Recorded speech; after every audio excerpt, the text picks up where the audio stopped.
started plumbing and heating back in 1991.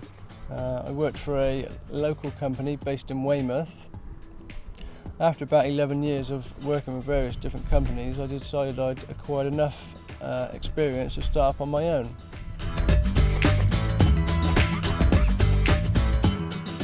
I love the village life, I love the countryside. We cover all aspects of Dorset, Somerset and parts of Wiltshire, which is just on the border. Yeah, we could probably be there in about half an hour.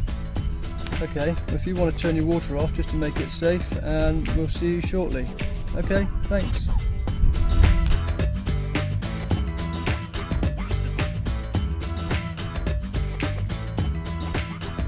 We cover all aspects of plumbing and heating, from a tap washer through to a bathroom, through to full central heating design and installations.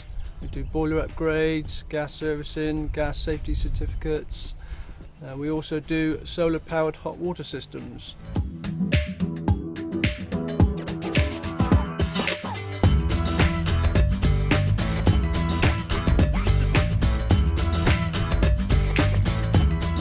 The good thing about being a plumber is I get to meet different people every day and I get to solve different problems every day.